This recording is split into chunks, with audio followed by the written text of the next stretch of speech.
Sorry, I'm short.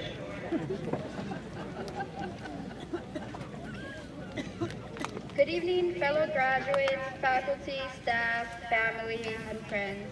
It is my distinct honor to introduce to you a fellow individual, Mr. Raudy or Raudy Perez. In 2001, Raudy graduated as valedictorian from our very own Falfurrias. During his time at FHS, he was a UIL academic state champion, part of the state qualifying cross-country team, and competed at the national level in the National History Day competition.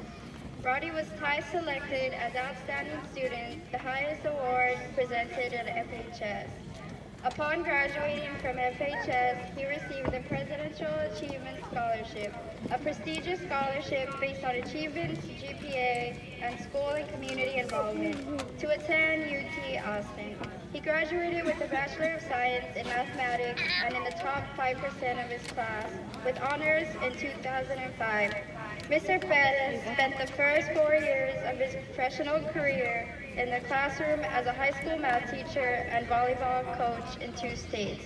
In 2007, Raudy moved to California to teach at a nationally recognized high school in the San Francisco Bay Area and led the varsity girls volleyball team to consecutive playoff berths. In 2009, he decided to pursue a master's in business administration at UCLA, during which he had the opportunity to study abroad in Barcelona, Spain. Currently, Raudy is a part of the human resources team at Capital Group Companies, a financial service company in downtown LA. During his free time, Raudy enjoys playing beach volleyball, trying new street tacos, and traveling. Please join me in welcoming Mr. Raudy Perez.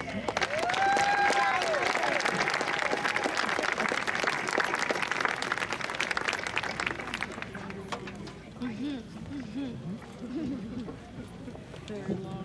Get ready. Oh, messed up ready. Thank you, Kayla, for such a kind introduction, and congratulations to you and all of your classmates on this special day.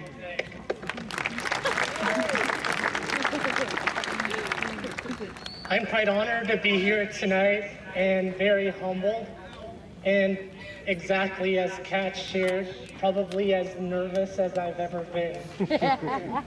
This is a pretty surreal moment, and it's great to be back at home. I do realize I'm the one thing standing between 97 social media dependent high school graduates and their special moment. Not to mention the feast of carne guisada, rice and beans that await us all after this momentous occasion. Talk about the pressure. I'd like to restate that I'm an Encino kid. I grew up eating tortillas. I sat in the same FHS classrooms, and it's been 16 years since I stood in this exact same spot. My only qualification for making thought-provoking suggestions or observations tonight, besides having kindly been invited to do so by Dr. Perez, is the same reason obnoxious older siblings get to go to bed later. I'm older than our esteemed graduates. I know, it's hard to believe. I'll do my best to be brief, make you laugh at least once, and to inspire you. I've given what I prepared tonight a lot of thought and spoken to a handful of people, some of who provided their unsolicited opinions. I think you know people like that. They tell you what you think even without asking them. Believe it or not, sometimes they can be helpful, so keep an open ear. Some had great ideas. One offered the idea of plagiarizing parts of my address, similar to the alleged Melania scandal. Another suggested looking to Beyonce for inspiration and going as far as I could before someone realized I was reciting the lyrics for Pretty Hurts. Thank you for everyone who just laughed. During my time up here, I don't care if you're laughing at me, but laugh. I didn't really take much of the advice provided by my friends. I'm cabezón, headstrong. I've decided to do my own thing with this address, similar to what I've done with my life so far. I'm going to share 3 stories tonight. I can't promise they'll be the most entertaining, or the most inspiring, or full of wisdom, or I really can't promise anything more than some authentic life experiences that I hope will move you on the inside, and maybe on the outside. But I hope they will move you in a positive way. What I will share might even make you uncomfortable. If I'm uncomfortable, then you should be too, right? All jokes aside, the stories will be what you make of them. Here goes. Story number 1. I call it hashtag run and go get it. It was the summer of 2003, leading to my junior year at UT Austin. I was 20 years old. I called my mom to ask for $100 to join a marathon training program. As if studying math wasn't challenging enough, I somehow decided that I wanted to commit myself to 6 months of training to run a 26.2-mile race. Who does this? Why? Well, I did, and thankfully my mom didn't seem to mind. I remember my first training run like it was yesterday. Everyone was old AF. And those few closest in age were approaching 30. I began my training with what seemed to be a realistic expectation, to finish the race without stopping. Not before long, I realized running a qualifying time for the Boston Marathon seemed more appropriate. It was a very chilly February morning. 26.2 miles and the physical challenge running them were the only things between me and running a qualifying time. I'd put in the hard work, I knew my pace, and my family and friends were there to cheer me on. What more could I ask for? I had this. Halfway through, I'd fallen off my pace. And it was only a matter of time before I'd stopped to walk, and just like that, not finishing became a reality. Only once before had I ever walked off a race, 8th grade summer track. Things only got worse. The mental challenge became as intense as the physical. Everything hurt. I somehow mustered the determination to make it to the last mile, and my FHS cross-country coach ran alongside before I made it to the finish. Crossing that finish line was unlike any other experience. I was overcome with emotion, pride, disappointment, joy, sadness. I was so proud that I dug up the grit to finish, yet so disappointed I'd not met my initial goal, much less qualify for Boston. I was reminded about mind over matter, to expect the unexpected, and that running 26.2 miles hurts. That experience was everything you can think of. Daunting, humbling, rewarding, satisfying, and ungratifying. It taught me a lot about dedication, resilience, mental and physical stamina. It was next level intense. I won't run another marathon, but I have and will continue to test my limits. You should too. Cliche, but it's truly amazing what you can accomplish when you set your mind on something. Graduates, sometimes you literally just have to put one foot in front of the other. Take one step at a time. You will be tested. You will doubt yourself. You will want to give up. But if there's a will, there's a way, and you will make it through. Remember that. Run and go get it. Story number 2, hashtag do you boo-boo. It was the summer of 2005. At 22, I had just graduated from UT, and I'd fallen in love with my best friend, Vincent. Yeah, I like guys, and this is one of those stories. And that's the discomfort that I warned about. No, really, it's okay to laugh. I don't take myself too seriously, and neither should you. As anyone you're enamored with, Vincent heavily influenced my thinking. He taught me a great deal about a whole lot. In short, he helped me find comfort and solace living in my own skin. A gay Latino Encino kid who likes to play sports and squeals like a teenage girl each time Selena goes on the radio. Boy, can I dance a cumbia. Vincent helped me accept the parts of Raudy I pushed away for so long. The parts I covered up with the many things that people praise and recognize with kind words, trophies, and newspaper articles. The parts that unkind people bully and poke fun of while growing up. I learned that self-acceptance is quite challenging. While in college, I could no longer hide behind a curtain of accolades because no one knew of them. They had no relevance. And I didn't have to. That December, things got real. It came time to share this very personal secret.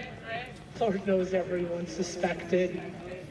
It all happened so fast, was super scary, and began with a conversation over a late-night bowl of Frosted Flakes with my mom. And then my dad when he returned home from a barbecue with his compadres. It went over as one would expect. I cried. My older sister yelled at me for worrying my parents. My mom prayed the rosary. And my dad reassured me he'd kick anyone's ass who messed with me. He told me he still loved me. But probably, and most importantly, I'd rid myself of a demon that ate me up inside for the last 10 plus years. I was free. So the point here isn't that gay people cry when we come out, or that older sisters yell at you, or that moms pray and dads are macho. The point, graduates, is that it takes a tremendous amount of courage to be yourself. And sometimes it'll take someone who's experienced the same to help you with that courage. Be proud of who you are, but not too proud. Remember where you come from, but realize that this place doesn't define all of you. It's part of you. Hold fast to what you believe in, but not so stubborn that you lose out on the beauty of differing perspectives and opinions. Don't hold back any part of yourself for anyone. The world would only be missing out. Do you, boo-boo? And my third and final story, I call it hashtag Don't Stop Believing. It was May 2007, and for those of you still keeping track, I was 24 years old. I was quite frustrated with where I was personally and professionally. I'd always dreamed of California, Hollywood, palm trees and beaches. So why not pick up and leave everything and everyone you know because you're unhappy? Seems pretty rational, right? After all, pretty mature at 24 years old, and I knew what I was doing. I had no clue. I went to my principal's office first thing the next morning, and instead of signing my contract for the upcoming school year, submitted a resignation. There wasn't anything she or anyone could do or say that could change my mind. My family thought I was crazy and couldn't understand why I do this. Nothing's changed. I am still crazy, and they still don't understand. I digress. I made the hasty decision to leave Texas without having landed a new job. I had no savings. I didn't know where I'd live. It was California or bust. Long story short, I packed a U-Haul and bummed my friend Lauren's AAA account for maps to make my way to California. Yeah, you heard right, maps. The ones you fold apart. Someone with me? Lauren and I made the trek together. 2 days later, with stops at the Grand Canyon and Los Angeles, we made it to San Francisco, where I'd live for the next 2 years and teach at one of the nation's top public schools. It didn't take long for me to realize that kids are kids, and teaching algebra to 9th graders is absolute torture. So I decided to pursue something entirely different and moved to Los Angeles for my master's program at UCLA. The next 18 months were wildly challenging and humbling, to say the least. I sat alongside some of the smartest, most talented people I'd ever met. Let's just say that I didn't finish at the top of my class, and yes, I collected a handful of C pluses along the way. I even contemplated dropping out. Somehow, I figured things out and I graduated.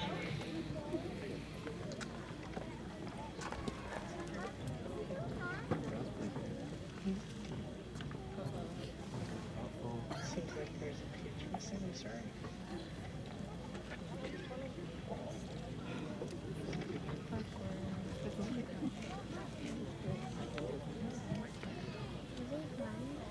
Chewed up and spit out, I came out stronger on the other side, with more character, a better Raudy. Next month, it will be 10 years since I left Texas for California, and as crazy and careless as that time decision may have been to leave, I wouldn't trade that decision out for another. Though naive, I had strong conviction for what I wanted and relentlessly pursued my dreams. I wasn't sure how things would turn out, and I still don't. But I'm living life and doing what feels right for me. Graduates, this may all sound dreamy, perfect, happy. Let me tell you, while many parts of it have been, it's been so tough. Following your dreams isn't always dreamy. It won't be perfect, and you won't be happy all the time. Nevertheless, I haven't stopped believing, and you shouldn't either. And if you haven't, start. So you're probably thinking, so what? This guy came all the way from Los Angeles to tell us about stumbling across a marathon finish, crying over a bowl of cereal, and driving a U-Haul across the country. How's any of this supposed to help you as you stare down the proverbial next chapter in your life? Well, here it is, a very simple truth. In the end, you are responsible for yourself. You really only have yourself to depend on. The only person you can consistently depend on is you. You are your most important responsibility. You see, as much as it helped to have folks there to help me through the marathon, in the end, it was left for me to decide if I'd finish the race and to physically get there. As important as it was for my best friend Vincent to instill courage, it was left to me to accept and share my truth with others. And although I had Lauren to help me get to California, it was left to me to dream, to imagine, to be inspired, and to make that my reality. Graduates, you already know this. You know about self-reliance. After all, you made it to school on most days, and you passed most exams. And very soon you will have graduated high school. As much as your parents, teachers, friends, and this community played a vital role, you made it happen. You know that hard work and determination goes a long way, and that doing it with ganas pays off. Use these experiences, use this momentum to continue to pave your way forward, wherever and whatever that might be. Don't get it twisted. It's incredibly important to have faith coupled with a strong network of people who love, support, challenge, and call you out on your ignorance. But in the end, you're all you really have. It's up to you. Use your best judgment in who you allow into your life and take full responsibility and accountability. Oh, and don't forget to hang out with old people. They're the coolest. Really though. Parents, guardians, abuelos and abuelas, support your mijo and your mija.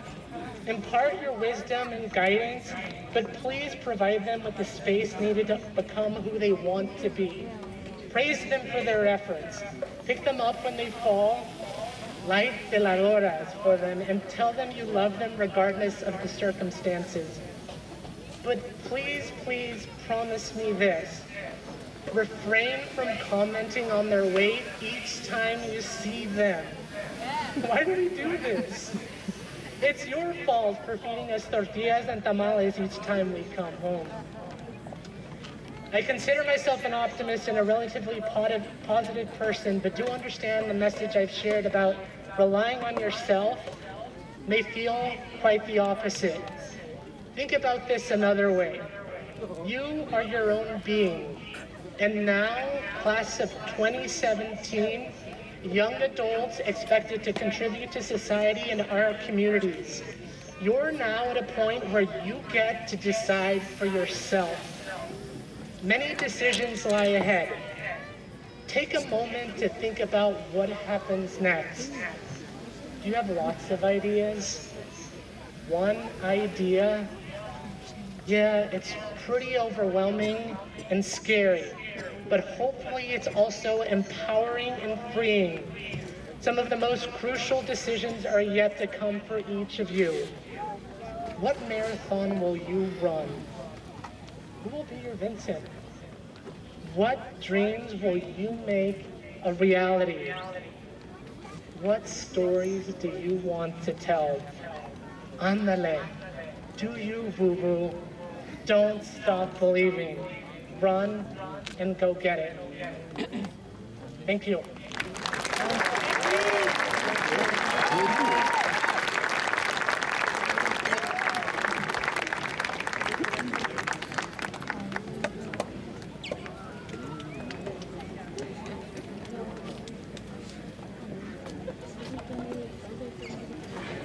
Mr. Rowdy, on behalf of your class, we'd like to present you with this gift. Thank you for making your way here today.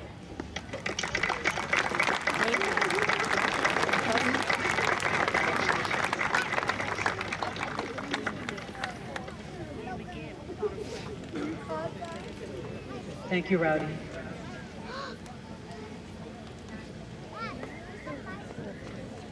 Superintendent Casas, the faculty and administration of Falfurrias High School certify to you that all of the seniors present have met all state and local graduation requirements as set forth by the Texas Education Agency and the Brooks County Independent School District.